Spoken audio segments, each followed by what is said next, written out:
Hello everyone, welcome to my tutorial on Java. Today's tutorial I'm going to continue with my discussion on Java threads, and today I'm going to talk about the inter-thread communication. In order to understand the inter-thread communication, we need to know few methods which are the wait, notify and notify all.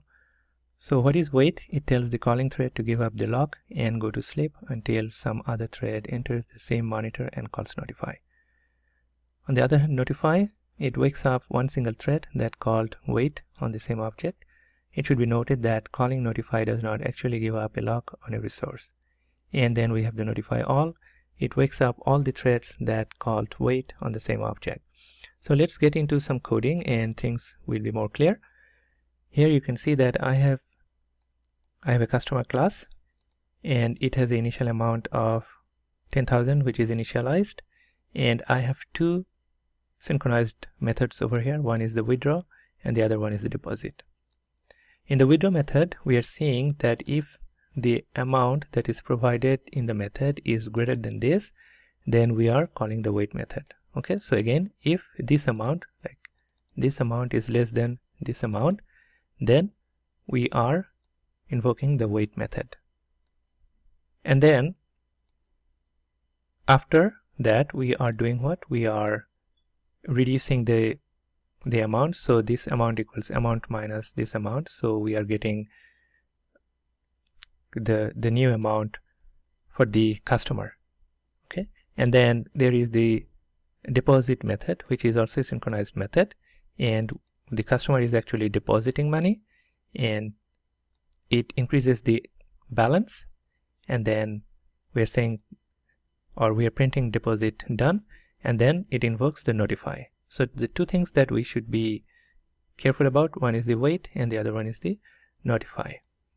And then you can see that we have, or I have created a withdraw class which is extending to thread, and it has this customer object and amount, and this is the constructor, and the constructor is accepting the customer object and an amount, and we are initializing the value based on the parameters that we pass on to the constructor.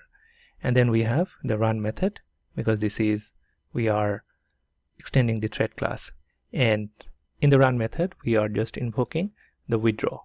Okay, so we are coming over here.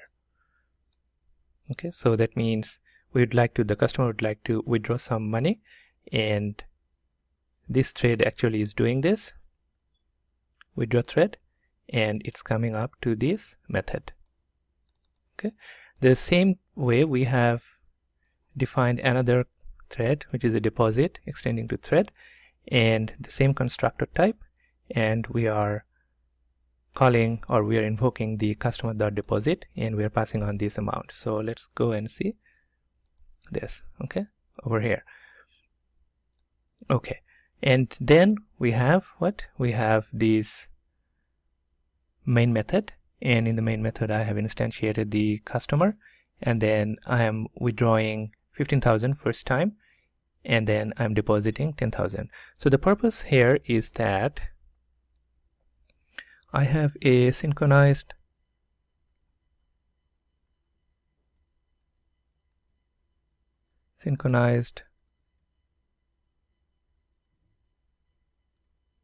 withdraw,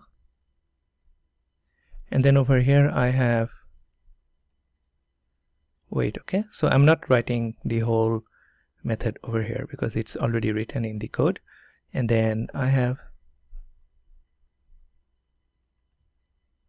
synchronized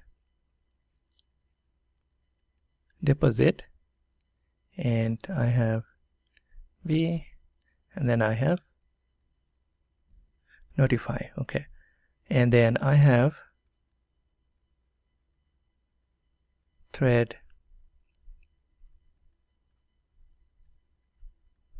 and then I have another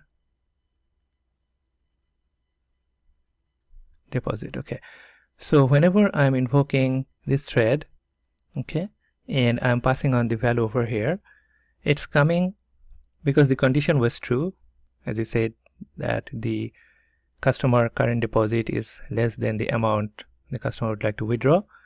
So we are coming up to this point. So whenever we are coming up to this point, this object is, or this method is telling, okay, I can wait, I'm in a wait state. So we are saying that to be wait state. So now we already know that whenever a thread access to the synchronized method, it acquires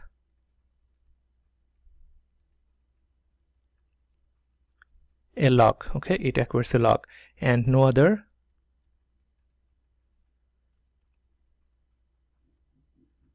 can access it. But in this case, what happens is, because the thread is now in a wait state, so the withdraw is now in a wait state, and then it releases the lock. So it releases the lock. So whenever it is releasing the lock, okay, this thread, okay, or the thread deposit is now acquiring the lock. Okay, so this is now acquiring the lock. So whenever this is acquiring the lock, it performs some operation over here, and then it tells that, hey, I'm done. So it sends a notification. Okay, that means it notifies. So it invokes this method, notify method, and whenever that the notify method is being invoked, this one was the waiting thread. So now this one will wake up from the sleep state, and then it will execute the rest of the operation. Okay, so this is what the main thing over here. So now let's go into the code again, and if we run, so first we are going to run with this, and we are coming over here, we are coming to the wait, and when it comes to the wait, it tells like, okay, I can wait, I can go to the sleep. Now the other thread can take control. So now this thread will take control. This deposit thread will now take control, and it performs, or it increases the amount, and then it goes to the notify. So it says like, okay, I'm done with depositing. Now the first thread, or the waiting thread, can come up from the sleep and execute the operation. And let's see how we are going to run it.